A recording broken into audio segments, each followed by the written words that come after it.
Petit Jornal. Inteligência e irreverência em doses diárias.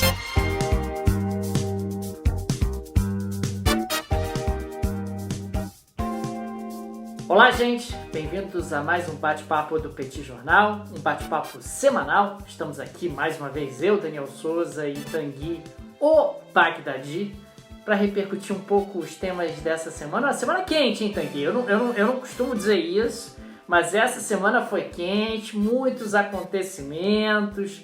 E você, Tanguy, tudo bem? Tudo bem. É verdade, Daniel. Eu nunca reparei você falando que a semana foi quente, né? Uma semana cheia de coisas e tal. Realmente, a pessoa que acompanha a gente sabe que você não é do seu feitio, né, fazer esse tipo de comentário, né? Então, de fato.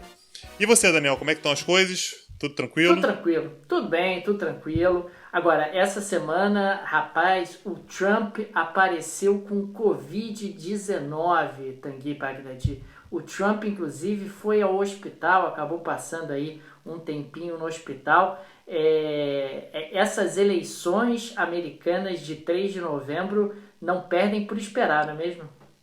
Cara, na verdade, assim, pra gente fechar o ano direito, assim, 2020, tudo que foi 2020, tem que ter um grande finale, assim, você imagina, que nem aquela série que você cria muita expectativa ao longo do ano e tal, e aí chega no final, o episódio final é ruim. Então, assim, o Trump ter Covid, e não apenas o Trump ter Covid, tá? O Trump ter Covid e hoje ir pra imprensa dizer que ele ter tido Covid foi uma bênção de Deus, né? Porque ensinou como cuidar do povo americano na prática e tal.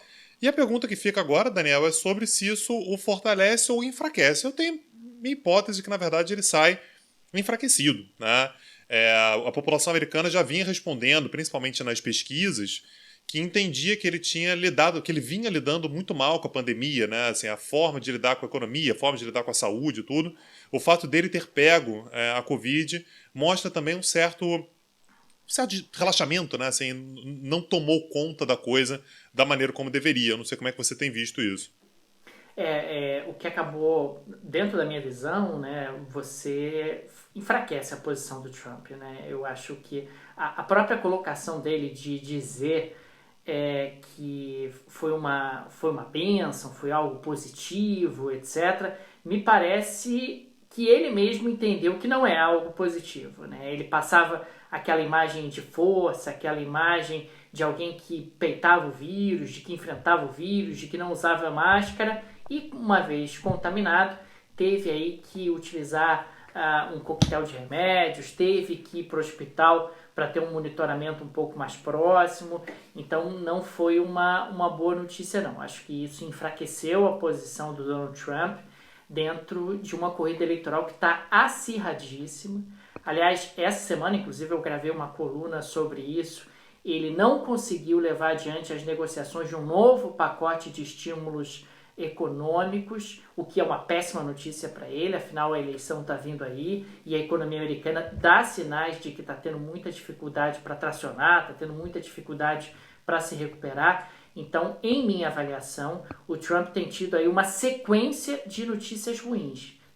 A economia não melhora, o pacote de socorro, o pacote de auxílio, o novo pacote, né? Não estamos falando daquele pacote anterior, mas de um novo pacote de auxílio e de estímulo à economia americana não vai acontecer antes da eleição de 3 de novembro. Ele foi contaminado pela Covid-19, teve que ir ao hospital uma vez contaminado. Então, as notícias não são boas para o Donald Trump, não. E assim, você falou que a disputa está acirradíssima. Eu também falo sobre isso com muita cautela, mas a gente fala em respeito ao jogo, né? Assim, é clássico, claro. E clássico você respeita. Mas assim, as pesquisas estão dando uma ampla vantagem para o Biden, crescendo, né? Aí não é nem o retrato do momento, é a tendência de crescimento da distância entre o Biden e o Trump, é uma distância que vem aumentando. É claro que a gente já teve 2016, né? 2016, quando houve falhas enormes na avaliação acerca do cenário eleitoral. Dito isso, é importante que a gente saiba também que as pesquisas mudaram de 2016 para cá. Houve um esforço para se fazer mais pesquisas estaduais. A gente estava conversando sobre isso hoje de manhã, então tem pesquisa na Flórida, tem pesquisa, né, em cada um, principalmente dos swing states, para ter uma noção de como é que está. Mas, de qualquer maneira, respeito pelo jogo, né? A eleição ela acontece no dia 3 de novembro. Há toda uma preocupação, que aliás eu queria que você falasse um pouquinho sobre isso, Daniel, uma preocupação do mercado também com relação à possibilidade do Trump não reconhecer uma eventual derrota. Então, me parece que o próprio mercado tem reagido a isso de forma antecipada. O que acontece com os Estados Unidos se ele perder e não reconhecer? A perspectiva de derrota do Trump é vista com muita preocupação pelo mercado. Em primeiro lugar, porque ele é o candidato favorito do mercado. O Trump ele implementou uma reforma fiscal de redução de impostos, implementou aí um pacote de estímulo à economia, a Bolsa bateu as máximas históricas durante a sua gestão, o desemprego bateu a mínima, a economia americana performava muito bem antes do início da pandemia. Então ele é o candidato favorito do mercado, tanto que a internação dele, ou melhor, a contaminação dele por Covid-19 teve um impacto sobre o mercado acionário muito ruim, com deterioração de expectativas. E existe um outro elemento que é justamente esse que você colocou, a possibilidade do Donald Trump não reconhecer a derrota. Que aí você coloca os Estados Unidos num cenário de imprevisibilidade que jamais foi visto. Quer dizer, os Estados Unidos nunca experimentaram uma situação onde um presidente ele é derrotado e não reconhece a derrota. Nem mesmo o Al Gore, naquela polêmica eleição de 2000, fez algo como isso, foi tão longe, e isso coloca os Estados Unidos numa crise política. Crise política que tem impactos econômicos, sem dúvida alguma, bastante significativos. Isso não é comum para os Estados Unidos. Os Estados Unidos não estão habituados a crises políticas, como é o caso do Brasil. Então, o próprio mercado americano não tem mecanismos, não tem instrumentos, não tem histórico de como lidar com uma crise política que seria, sem dúvida nenhuma, sem precedentes, no caso de um presidente derrotado que não reconhece a derrota. E Daniel, assim, uma efeméride que eu acho sempre importante trazer aqui. A gente está gravando, para quem não sabe, a gente está gravando esse episódio, né, o Bate-Papo 194, na quarta-feira, dia 7 de outubro. Hoje, exatamente, Daniel, completam 19 anos que os Estados Unidos invadiram o Afeganistão. Então, lembrando, né, a gente teve os 19 anos do 11 de setembro, pouco mais de um mês depois, na verdade, menos de um mês depois, os Estados Unidos conseguiram autorização do Conselho de Segurança e invadiram o Afeganistão. Talvez pelo ambiente político, eleitoral e tudo, isso é algo que é um tema bastante sensível nos Estados Unidos, o governo americano, né, a administração do Donald Trump, anunciou por meio do Conselheiro de Segurança Nacional, que é Robert O'Brien, que pretende reduzir ainda esse ano em cerca de metade, né, os soldados americanos no Afeganistão. Hoje os Estados Unidos têm cerca de 10 mil soldados no Afeganistão, pretende reduzir isso para 4 ou 5 mil, né, então metade, talvez um pouco mais da metade, deve sair do Afeganistão ainda esse ano e vai tentar chegar até o ano que vem, até o início do ano que vem, para 2.500, ou seja, vai reduzir para 25% apenas do que tem hoje. Lembrando que isso é parte dos termos daquele acordo que foi assinado em maio desse ano agora, nas negociações que aconteceram no Catar, que envolveram inclusive o próprio Talibã. Isso é algo que a gente sempre fala aqui, né, Daniel, que é uma contradição incrível. Os Estados Unidos entraram no Afeganistão 19 anos atrás para combater o Talibã, porque o Talibã dava proteção para a Al-Qaeda fazer, por exemplo, o 11 de setembro. E nesse momento os Estados Unidos estão negociando com o Talibã para tentar sair e com termos inacreditáveis, Daniel. Um dos termos, só para a gente lembrar, esse aqui a gente repercutiu lá atrás, mas é importante a gente lembrar porque isso está em movimento exatamente agora. Um dos termos é exatamente que o Talibã adote medidas antiterroristas. O que é maravilhoso. Assim, você vira para um grupo terrorista e fala assim, não quero terrorismo, né? Tem que virar para um traficante de drogas e falar assim, não, tudo bem, mas sem tráfico de drogas. Aí o cara fala assim, beleza, não vai ter tráfico de drogas. Mas o cara, assim, o que o Talibã faz é basicamente fomentar o terrorismo como fez desde o início, né, desde o primeiro momento que foi criado lá na década de 1990. Daniel, eu queria que você falasse um pouquinho sobre o Congresso americano e as tech. O que você tem para dizer para a gente aí? Pois é, a gente repercutiu bastante isso aqui no Petit Jornal, né? O embate do Congresso americano com as quatro grandes empresas de tecnologia dos Estados Unidos, que são o Facebook, o Google, a Apple e a Amazon. Inclusive, nós tivemos aí a presença dos CEOs das quatro empresas numa audiência no Congresso dos Estados Unidos.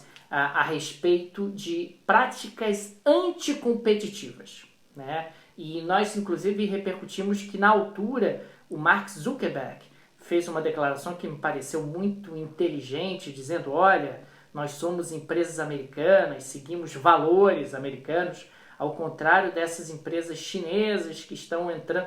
a parte chinesa ele não disse, né? Ele parou na parte em que ele disse apenas somos uma empresa americana com valores americanos. E claro que a mensagem claro que a mensagem era ao contrário dessas empresas chinesas que estão tomando mercado aqui nos Estados Unidos. E hoje saiu o relatório da Comissão do Congresso dos Estados Unidos que concluiu, veja você, Tanguy, que as 4 empresas adotaram ao longo dos últimos anos práticas anticompetitivas de monopolização, né? Em particular a compra de concorrentes e a imposição de medidas de restrição à concorrência. Então, ainda não foi tomada nenhuma medida concreta, mas é uma sinalização do Congresso dizendo, olha, há um problema, formalmente o Congresso reconhece que há um problema, que a monopolização e a concorrência estão prejudicadas no mercado de tecnologia nos Estados Unidos, mas o Congresso aparentemente não fará nenhum movimento por agora.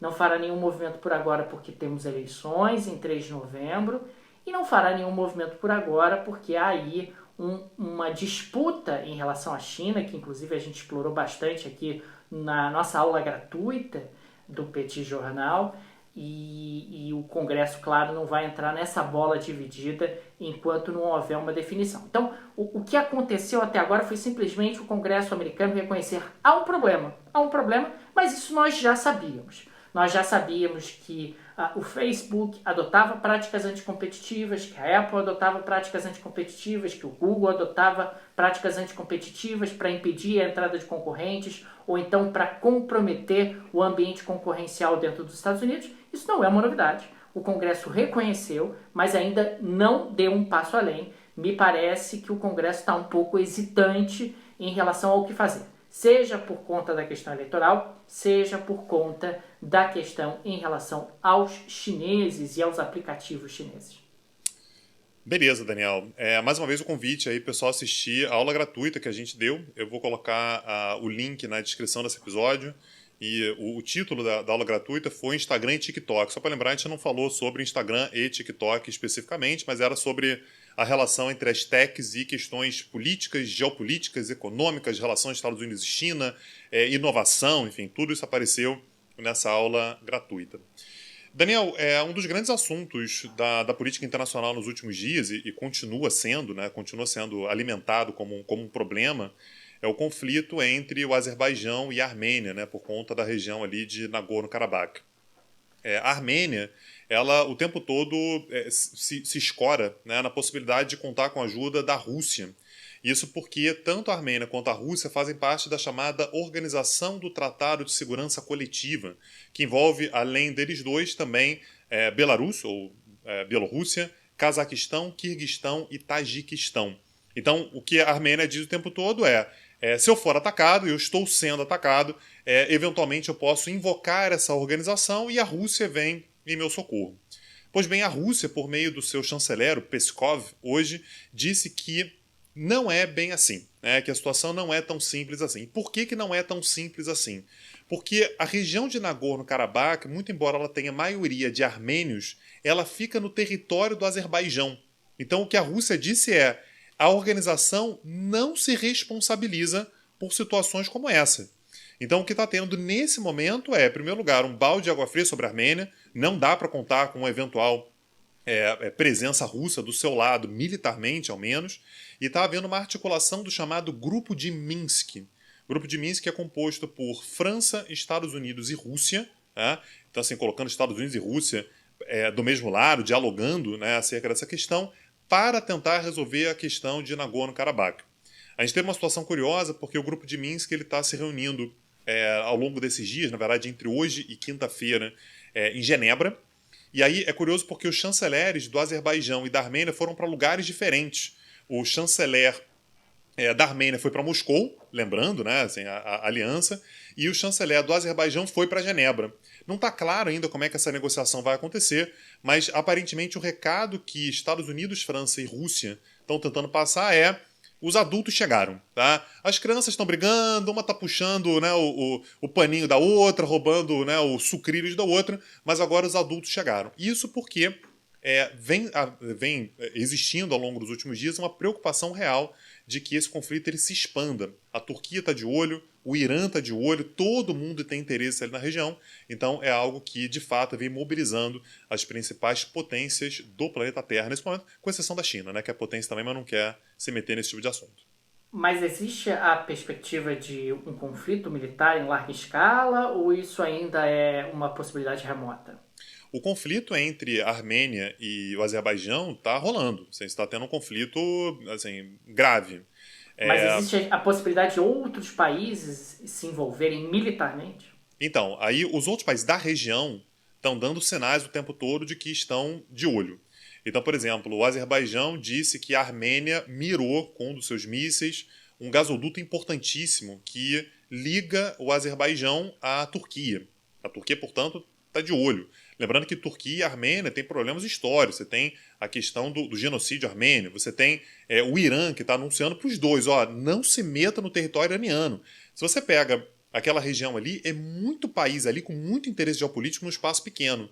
Então, essa reunião do grupo de Minsk me parece que sinaliza exatamente para responder a sua pergunta. Sim, existe. Você tem um monte de atores por ali que estão preocupados, podem eventualmente querer agir, e a gente sabe como é que as coisas funcionam, Daniel. Você vai tendo uma escalada de tensões. Então, a tentativa desses três países, mais uma vez, França, Estados Unidos e Rússia, é tentar resolver isso o mais rápido possível nessas conversas que estão acontecendo agora em Genebra.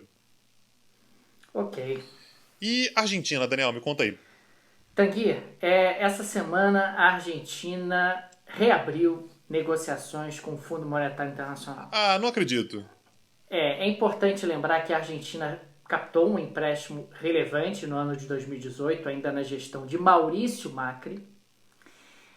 Neste ano de 2020, neste ano da graça de 2020, a Argentina renegociou a dívida externa junto a credores privados e agora chegou a vez do Fundo Monetário Internacional.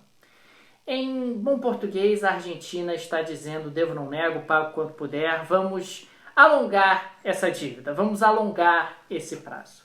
É um problemaço para a Argentina. A situação externa, a situação das contas externas argentinas é periclitante. O volume de reservas internacionais da Argentina está muito baixo, esse volume está muito baixo. Então a Argentina está entrando num momento bastante delicado. E diferentemente de outros momentos onde ela tinha o apoio do Brasil, a ajuda do Brasil, inclusive, intercedendo junto ao Fundo Monetário Internacional, o Brasil, inclusive, que aumentou o seu peso junto ao Fundo Monetário Internacional, a Argentina dessa vez está sozinha. O Brasil não se mexe, o Brasil realmente não tem nenhum interesse, não tem demonstrado nenhum interesse em auxiliar a Argentina nesse processo de renegociação junto ao Fundo Monetário Internacional. Não chega a ser exatamente uma surpresa, uma vez que as relações entre o Brasil e a Argentina não são das melhores ao longo dos últimos meses. Mas, de qualquer forma, o Brasil poderia auxiliar a Argentina, interceder pela Argentina junto ao Fundo Monetário Internacional, em função justamente da proximidade, mas não o está fazendo. Eu sempre lembro de uma frase do então presidente João Batista Figueiredo, e a referência justamente é porque ele era um militar, e hoje nós temos na presidência brasileira um militar também, quando o Reino Unido pediu ajuda do Brasil em relação à Guerra das Malvinas, ou à guerra em relação às Ilhas Falkland, o Figueiredo se recusou. E ele tinha uma frase que eu achava extremamente ilustrativa, e nesse caso ela deveria ser um guia, um norte do relacionamento do Brasil com a Argentina, e a frase do Figueiredo foi a seguinte: a Argentina vai ter sempre do lado do Brasil. Literalmente falando. O Reino Unido não. O Reino Unido está muito longe. O Reino Unido está do outro lado do planeta. A Argentina não. A gente está colado em mim. Então, eu não quero ter relações ruins com a Argentina. Em bom português é isso.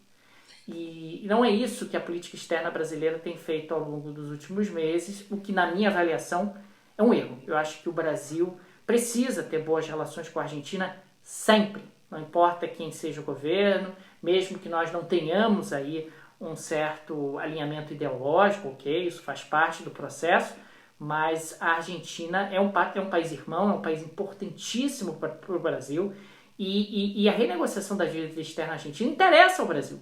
Interessa ao Brasil. O Brasil tem todo o interesse que a Argentina tenha uma situação externa confortável, que a Argentina tenha uma situação externa minimamente estável. E Daniel, é importante lembrar que a gente está falando aqui o tempo todo sobre eleições americanas.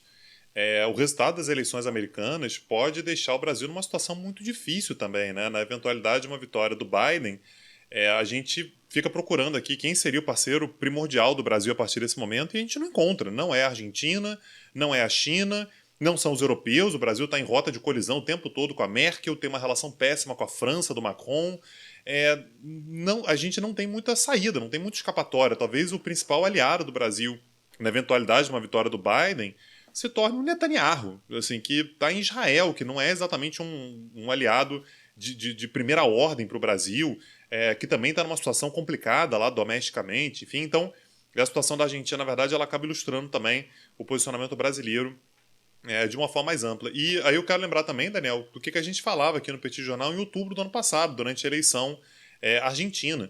A situação da Argentina é uma situação tão difícil que a mudança do governo é uma mudança que pode trazer impactos políticos, domésticos e tal, mas economicamente, em termos da relação com os credores, em termos de posicionamento internacional, a diferença é muito pequena, né? Porque assim, as condições materiais são essas. As condições materiais é um país que está em constante crise, que não tem reservas internacionais, que não consegue crescer economicamente, e a gente nem sabia ainda da pandemia, né? Mas nesse sentido, quando a gente viu o governo Macri fazendo congelamento de preço, algo que ele sempre condenou, a gente falou aqui, né? Não tem para onde correr. E, ao mesmo tempo, quando a gente vê, por exemplo, o governo do Alberto Fernandes recorrendo ao FMI, algo que também vai contra a cartilha defendida por ele tradicionalmente. A Argentina, infelizmente, ela não tem tido muitas alternativas. Ela precisaria realmente de um projeto de reconstrução, de um pacto de união nacional de mais longo prazo. O Brasil poderia ter um papel importante nesse processo de reconstrução da Argentina, mas não. Nesse atual momento, vemos a Argentina mais ou menos por si própria. A Argentina que não tem estado também tão bem articulada com outros países da região, sim, né, Tanguy? Tem razão. A Argentina, e isso está muito claro para mim nessa questão do FMI, a Argentina está muito isolada também, Tanguy. Sim, está bastante isolado. Na verdade, a América Latina ela passou por um processo grande de desestruturação, né? A gente tinha uma onda de mais à esquerda, em que praticamente todos os governos eram de esquerda. Então, governos de esquerda conseguiam dialogar mais ou menos. A gente teve uma onda mais liberal, e o Macri era uma das grandes lideranças, e de repente parece que foi cada um para um lado, né? Assim, o Brasil tem o Bolsonaro na presidência, a Argentina tem o Alberto Fernandes, a Bolívia também caiu o Evo Morales, entra um governo que também não vai se manter, porque a própria presidente atual, a Jeanine Áñez, não vai disputar a eleição. Então parece que a América Latina ela se encontra meio desestruturada nesse momento. As iniciativas que a gente teve mais recentemente, gerar algum tipo de coesão, também não foram para frente. O Brasil anunciou a saída da Unasul, da qual o Brasil era uma liderança, foi criada a ProSul, que ninguém sabe o que é a ProSul nesse momento. Então, de fato, os países latino-americanos estão estruturalmente isolados do resto do mundo, inclusive porque eles, ao se afastarem, né, como bloco, como grupo, eles acabam tendo muito pouco respaldo no plano internacional. Então, de fato, é uma situação que não é uma particularidade brasileira. Outros países aqui da região têm vivido algo mais ou menos na mesma linha. Daniel, para a gente finalizar, não sei se tem algum comentário ainda sobre a Argentina. Para a gente finalizar, eu queria fazer o nosso tradicionalíssimo agradecimento, né? A gente não pode passar um bate-papo sem fazê-lo, aos nossos apoiadores. Sempre tem feito esse lembrete. O podcast dá trabalho, a gente dorme tarde, a gente dorme menos, a gente tem que fazer pesquisa, eu tenho que conviver com o Daniel, não é fácil, mesmo à distância. E a gente faz isso porque a gente gosta, claro, mas porque tem uma galera que também chega junto com a gente. Às vezes é aquela motivação, quando é 1h você está pesquisando ainda, editando e tal, é a galera que chega junto com a gente. Se você quiser se tornar nosso apoiador também, você pode acessar o nosso site www.petijornal.com.br, tem lá a aba Apoie o Petit, pode apoiar em reais ou em dólares, né, Daniel? Se você doar aí $1, a gente faz um estúdio para o Petit Jornal, tamanho de valorização da nossa moeda. É verdade, isso aconteceu até porque algumas pessoas, alguns ouvintes do Petit Jornal vivem no exterior e pediram uma alternativa para se tornarem apoiadores no exterior. E aí a gente abriu um Patreon, enfim, as informações estão lá disponíveis na aba Apoie o Petit do site petitjornal.com.br. E aproveitando que o tema Estados Unidos está tão em voga, né, Daniel? Quero lembrar que ontem, terça-feira, dia 6, nós demos a primeira aula do nosso curso sobre os Estados Unidos no século XXI, né? Como é que os Estados Unidos lidam com esse momento de mudança, sobre o qual a gente está falando aqui constantemente, né? Então, na aula de ontem, a gente falou sobre a maneira pela qual os Estados Unidos vieram mudando a sua postura, né? Governo após governo, desde o início do século XXI. E na próxima aula, só o Daniel vai falar, porque a gente vai falar... foi fofo da minha parte, né? Porque o Daniel vai falar sobre a economia dos Estados Unidos. Eu vou estar como espectador, né? Tendo possibilidade de falar também. Mas a gente vai falar sobre a condição da economia norte-americana nesse momento. Se você não está matriculado ainda, você pode se matricular, vai assistir a aula anterior gravada e as próximas aulas você pode assistir já ao vivo. Nós temos ainda 3 aulas pela frente. Daniel, maravilha. Um abraço, até a próxima. Tchau, tchau, gente. Valeu.